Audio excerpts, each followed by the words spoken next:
अच्छा जी, trading account जो होता है, जो कि फाइनल अकाउंट्स या फाइनेंशियल स्टेटमेंट्स का एक बहुत इम्पोर्टेंट पार्ट होता है। तो ट्रेडिंग अकाउंट बहुत से बच्चे प्रिपेयर तो करते हैं जो अकाउंट्स के स्टूडेंट्स होते हैं, लेकिन उन्हें इसकी जो बेसिक्स हैं वो नहीं पता होती।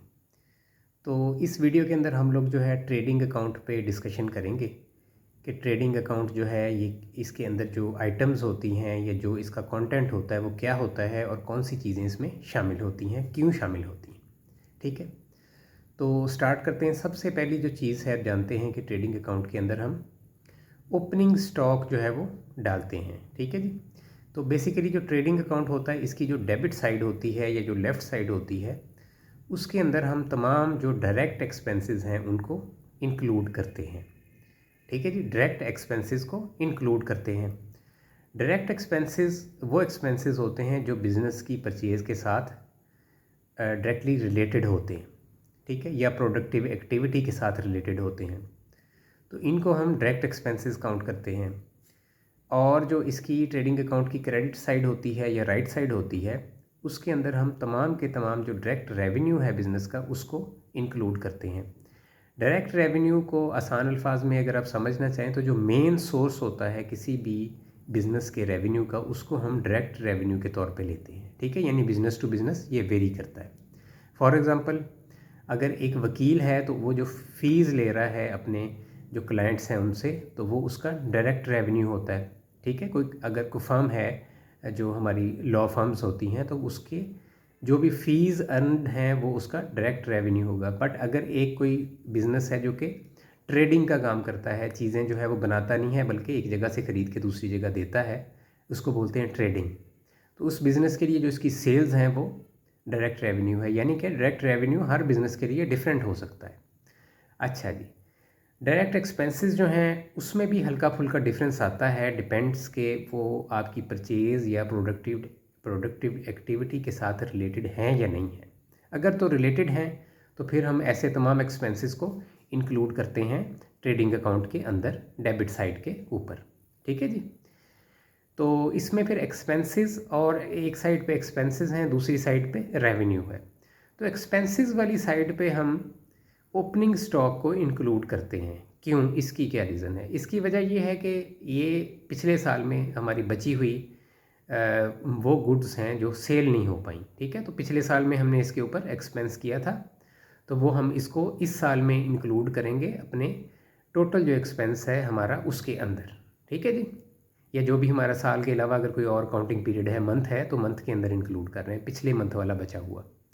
ठीक है जी, एक अकाउंटिंग पीरियड का जो बचा हुआ है वो नेक्स्ट अकाउंटिंग पीरियड में परचेजेस में ऐड होना चाहिए। अंडरस्टूड बात है कि ये परचेज़ एज आ हम इसको एक्सपेंस ट्रीट कर रहे हैं, यानी कि ओपनिंग स्टॉक जो है इसको हम परचेजेस के तौर पे ट्रीट कर रहे हैं। ठीक है, पिछले साल का जो क्लोजिंग था वो करंट ईयर में ओपनिंग स्टॉक के तौर पे हम ले रहे हैं उसको।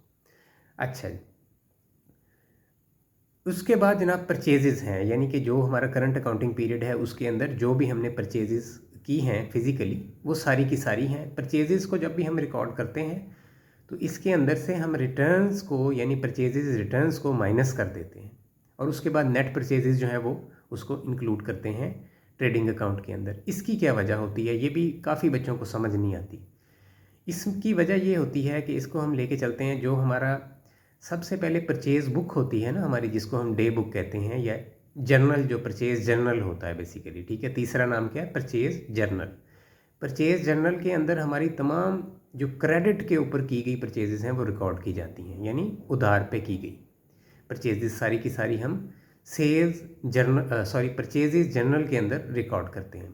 तो परचेज जर्नल जो होता है उसके अंदर सारी क्रेडिट वाली परचेजेस होती हैं। यहाँ से क्रेडिट वाली परचेजेस, और अगर कोई कैश पे हुई है तो फिर वो डेफिनेटली उसका जो इफ़ेक्ट है वो डिफरेंट हम जगह पे काउंट करते हैं कैश परचेजेस का। उसको हम परचेज़ बुक के अंदर कैश परचेज़ को रिकॉर्ड नहीं करते। तो कैश परचेज़ को हम जर्नल से प्लस कैश बुक से देख के, और जो हमारी क्रेडिट परचेजेस हैं उनको हम जो हमारी परचेज़ डे बुक है वहाँ से देख के, तो परचेज़ लेजर जो है उसके अंदर इन दोनों को शिफ्ट करते हैं। यानी कैश परचेज़ और जगह से आ रही है, क्रेडिट परचेज़ और जगह से आ रही है, लेकिन टोटल परचेज़ हमारी जो है वो परचेज़ लेजर के अंदर हम रिकॉर्ड कर लेते हैं। ठीक है, किसी भी अकाउंटिंग पीरियड के अंदर। अब जो परचेज़ लेजर है इसके अंदर एक चीज़ शामिल नहीं होती, ठीक है। वो क्या है कि हमारी जो परचेज़ रिटर्न है वो उसका सेपरेट एक लेजर बना होता है, क्योंकि उसकी जो जर्नल होता है परचेज़ जर्नल, रिटर्न जर्नल, वो भी अलग होता है और परचेज़ रिटर्न लेजर वो भी अलग होता है।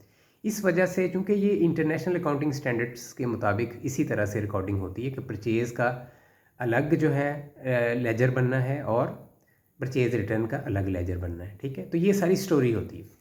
तो इस वजह से क्योंकि दो लेजर्स होते हैं ना, तो इस वजह से परचेजेज़ में से परचेजेज़ रिटर्न को माइनस करके हम नेट परचेजेज़ जो हैं वो ट्रेडिंग अकाउंट के अंदर ही निकलती हैं। वैसे हम फिज़िकली अगर निकालेंगे तो वो ज़ुबानी हम कैलकुलेशन करके निकाल सकते हैं। अकाउंट्स के अंदर वैसे मतलब कोई एंट्री वगैरह इसकी नहीं होती या कोई ऐसा रिकॉर्ड नहीं होता, ठीक है। यानी परचेज़ लेजर में से परचेज़ रिटर्न लेजर का टोटल जो है उसको माइनस करके हम खुद ज़ुबानी निकाल सकते हैं। अदरवाइज़ अगर फिज़िकली निकालना है यानी टेक्स्ट की फॉर्म में, तो वो फिर ट्रेडिंग अकाउंट में ही निकलता है कि नेट परचेजेज़ हमारी क्या है।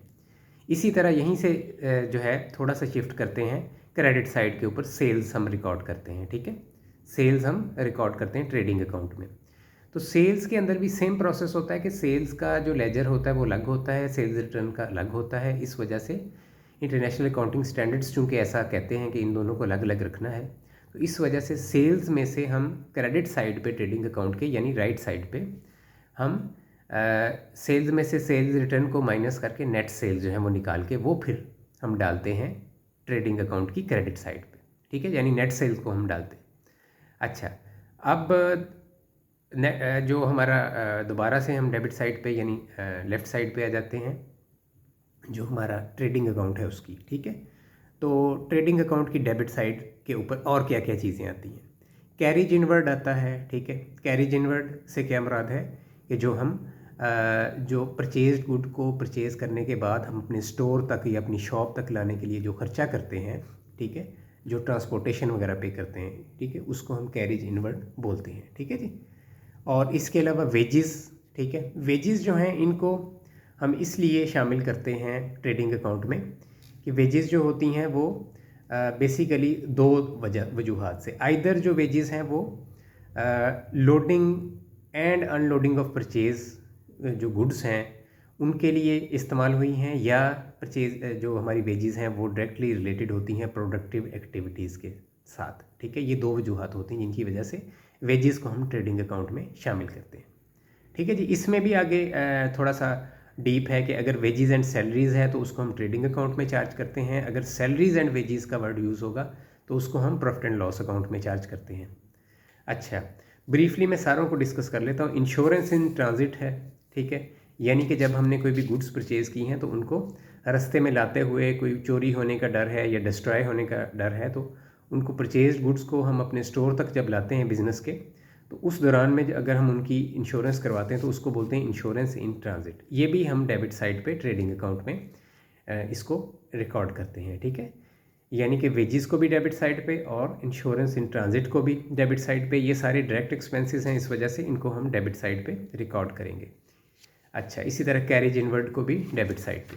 मज़ीद क्या क्या डेबिट साइड पे आना है, कस्टम ड्यूटी है, कैरिज क्लियरिंग चार्जेस हैं, फ्रेट इनवर्ड है, इनको डिस्कस करते हैं ब्रीफली। कस्टम ड्यूटी क्या होती है कि आपकी जो इंपोर्ट या एक्सपोर्ट ऑफ गुड्स होती हैं उसके ऊपर कस्टम जो है वो चार्ज होती है, ठीक है। तो अब जो इंपोर्ट के ऊपर जो भी कस्टम लगेगा वो हम उसको हम जो है वो जो हमारा ट्रेडिंग अकाउंट है उसमें डेबिट साइड पे शो करेंगे। बट अगर एक्सपोर्ट पे कोई कस्टम पे करते हैं तो वो जो हमारा प्रॉफिट एंड लॉस अकाउंट है उसमें जाता है, ठीक है जी। ये भी आपने याद रखना है, साथ साथ मैं क्लियर कर रहा हूँ। क्लियरिंग चार्जेस, ठीक है, पोर्ट अथॉरिटीज़ जो होती हैं वो समटाइम क्लियरिंग चार्जेस लेती हैं, तो जिस भी पोर्ट पे हम अपना माल अनलोड करते हैं तो उसको भी हम डायरेक्ट एक्सपेंसेस के तौर पे काउंट करते हैं और ट्रेडिंग अकाउंट में डेबिट साइड पे उसको हम रिकॉर्ड करते हैं, उसका जो टोटल होता है, ठीक है जी। इसके अलावा ट्रांसपोर्टेशन इनवर्ड जो है उसको भी हम जो है ट्रेडिंग अकाउंट में शिफ्ट करते हैं एज एन डायरेक्ट एक्सपेंस, और उसके अलावा excise duty on goods manufactured, ठीक है जी। कोई भी जो गुड्स मैन्युफैक्चर की जाती हैं या प्रोड्यूस की जाती हैं किसी कंट्री में, उसके ऊपर जो ड्यूटी लगती है उसको हम एक्साइज ड्यूटी बोलते हैं। इसको हम जनाब डेबिट करते हैं मैन्युफैक्चरिंग अकाउंट में या ट्रेडिंग अकाउंट में, ठीक है जी। रॉयल्टी जो है एक तरह का रेंट होता है, या आप कह रहे हैं कि फिक्स कोई फ़ी है जो आप पे कर रहे हैं। रॉयल्टी अगर जो है मैन्युफैक्चरिंग के ऊपर है तो आप ट्रेडिंग अकाउंट के अंदर चार्ज करेंगे उसको, लेकिन अगर सेल्स के ऊपर है तो फिर आप प्रॉफिट एंड लॉस अकाउंट में चार्ज करेंगे। ठीक है जी। डेबिट साइड पे डॉक चार्जेस हैं, यानी कि जो आप जिधर आपने जिस पोर्ट पे माल रखा है वहाँ अगर कुछ दिन उसको उस माल को हो गए हैं तो वो कहते हैं कि जी ships and their cargoes when they are unloaded on the port. ठीक है, तो शिप्स और कार्गोज़ के ऊपर डॉक चार्जेस जो हैं वो एप्लीकेबल होते हैं। उसके बाद जनाब जो भी प्रोडक्शन ऑफ गुड्स या प्रोडक्टिव एक्टिविटीज़ जो हैं उनके साथ रिलेटेड एक्सपेंसेस हैं, जैसे coal, coke, fuel, gas, oil, motive power. ठीक है, यानी कि जो भी आपका जो फ्यूल के चार्जेस हैं या गैस के चार्जेस हैं, ठीक है जी, या पावर चार्जेस हैं, इलेक्ट्रिसिटी के बिल्स हैं, ये सारे के सारे जो कि प्रोडक्शन ऑफ गुड्स के साथ रिलेटेड होते हैं, इस वजह से इनको भी आपने डेबिट साइड पे ट्रेडिंग अकाउंट में चार्ज करना है as a direct expense. Octroi duty, ठीक है जी, ऑक्ट्रॉय ड्यूटी क्या होती है? म्यूनसिपल कॉरपोरेशन या म्यूनसिपल कमेटी जो ड्यूटी लगाती है उसको हम बोलते हैं ऑक्ट्रॉय ड्यूटी। इसको भी हम as a direct expense treat करते हैं और डेबिट साइड पे ट्रेडिंग अकाउंट में इसको चार्ज करते हैं। कंज्यूमेबल स्टोर जो है ये, यानी कि जो ऑयल लुब्रिकेंट्स वगैरह हम मशीनों को चलाने के लिए इस्तेमाल करते हैं, जो कि हमारे डेली बेसिस पे ग्रीस है, कॉटन वेस्ट है, ठीक है जी, तो इस तरह की छोटी छोटी जो चीज़ें हैं, सॉफ्ट सोप भी यूज़ होता है, जो हमारी जो असम्बली लाइन चल रही होती है उसके ऊपर सॉफ्ट सोप इस्तेमाल किया जाता है। ठीक है, जिस तरह जो बर्तन धोने वाला साबुन होता है, ये पेप्सी की जो फैक्ट्री है उसमें मैंने देखा था कि पेप्सी की फैक्ट्री में बर्तन धोने वाले साबुन जो हैं वो असम्बली लाइन के ऊपर उन्होंने लगाए हुए थे। ठीक है, लेमन मैक्स के जो साबुन होता है वो वहाँ पे उन्होंने प्लेस किए हुए थे ताकि चिकनाहट से जो है बोतलें वो असम्बली लाइन पे मूव करती रहें। ठीक है, तो इस किस्म की तमाम कंज्यूमेबल आइटम्स जो हैं डायरेक्ट एक्सपेंस के तौर पे हम ट्रीट करते हैं और डेबिट साइड पे ट्रेडिंग अकाउंट में उनको शिफ्ट करते हैं। ठीक है जी, और मैन्युफैक्चरिंग एक्सपेंसेस जितने भी हैं, ठीक है, इसके अंदर जनाब आपके आएंगे factory insurance, factory rent, depreciation और फैक्ट्री बिल्डिंग। ठीक है, जो फैक्ट्री की बिल्डिंग है उसकी depreciation, lighting are direct expenses और ये डेबिट किए जाते हैं मैन्युफैक्चरिंग अकाउंट या trading account as the case में भी। ठीक है जी। अच्छा जी, क्रेडिट साइड पे ऑलरेडी मैं आपको बता चुका हूँ सेल्स होती हैं। ठीक है, क्रेडिट साइड पे सबसे इम्पॉर्टेंट सेल्स में से सेल्स रिटर्न को माइनस करके नेट सेल जो है वो हम क्रेडिट साइड पे डालेंगे। इसके अलावा क्लोजिंग स्टॉक होता है। ठीक है जी, क्रेडिट साइड के ऊपर क्लोजिंग स्टॉक जो है वो अगर तो ट्रायल बैलेंस के अंदर नहीं दिया हुआ, अलहदा से दिया हुआ है, तो फिर आपने उसको क्रेडिट साइड पे चार्ज करना है। ये बात याद रखनी है आपने कि अगर तो ट्रायल बैलेंस के अंदर क्लोजिंग स्टॉक दिया हुआ है तो फिर आपने ट्रेडिंग अकाउंट या प्रॉफिट एंड लॉस अकाउंट में बिल्कुल भी उसको चार्ज नहीं करना। ठीक है जी, यानी कि क्लोजिंग स्टॉक का ये रूल होता है कि अगर वो ट्रायल बैलेंस के बाहर अलग से दिया हुआ है तो फिर वो दो जगह पे जाएगा। एक वो जाएगा ट्रेडिंग अकाउंट में क्रेडिट साइड पे, दूसरा वो जाएगा एसेट्स के अंदर। ठीक है जी, नॉन करंट एसेट के अंदर। तो अगर वो ट्रायल बैलेंस के अंदर ऑलरेडी दिया हुआ है तो फिर वो ट्रेडिंग अकाउंट के अंदर नहीं जाएगा, सिर्फ एक जगह पे जाएगा, बैलेंस शीट के अंदर, जो हमारी एसेट हैं उनके अंदर। ठीक है जी, ये रूल है, इसको याद रखना है। इसके बाद जनाब मज़ीद क्या इसके अंदर होता है, क्लोजिंग स्टॉक जो होता है उसको हम जो हमारी मार्केट प्राइस या कॉस्ट, इसमें से जो लोअर वैल्यू होती है उस पर रिकॉर्डिंग इसकी करते हैं ताकि हम कोई एक्स्ट्रा जो है प्रॉफिट वो एंटीसिपेट ना कर रहे हों। ठीक है, मार्केट वैल्यू या कॉस्ट इसमें से जो लोअर होती है उस पर रिकॉर्ड करते हैं इंटरनेशनल अकाउंटिंग प्रिंसिपल्स के मुताबिक, और इसमें से अगर कोई लॉस हमें एक्सपेक्टेड हो तो वो हम इस साल में चार्ज कर लेते हैं, बट अगर कोई प्रॉफिट एक्सपेक्टेड होता है तो उसको नेक्स्ट जो हमारा ईयर होगा या जो भी अकाउंटिंग पीरियड होगा उसी के अंदर हम उस प्रॉफिट को लेंगे, कंसीडर करेंगे। ठीक है, लॉस को हम करंट अकाउंटिंग पीरियड में कंसीडर करते हैं। क्लोजिंग स्टॉक के अंदर अगर हमें लॉस हो जाता है, मिसाल के तौर पे हमने 1 लाख की चीज़ें ली थी जो कि बाद में प्राइस गिर गई 90,000 की रह गई, तो हम इसकी रिकॉर्डिंग 90,000 पे करेंगे। ठीक है, बट अगर 1 लाख की चीज़ें ली थी और उसकी जो प्राइस है वो बढ़ गई, उसकी प्राइस जो 1.5 लाख हो गई, तो हम इसकी रिकॉर्डिंग 1 लाख पे ही करेंगे। तो ये भी रूल्स हैं इसको रिकॉर्ड करने के। ब्रीफली मैंने कोशिश की है कि ट्रेडिंग अकाउंट मुकम्मल जो है उसको मैंने कवर किया है इस वीडियो के अंदर। बाकी कोई क्वेश्चन हो तो ज़रूर कमेंट करें या जो मेरा व्हाट्सएप नंबर है उसके ऊपर वॉइस मैसेज कर दें, तो मैं इंशाल्लाह उसका आपको रिप्लाई कर दूँगा।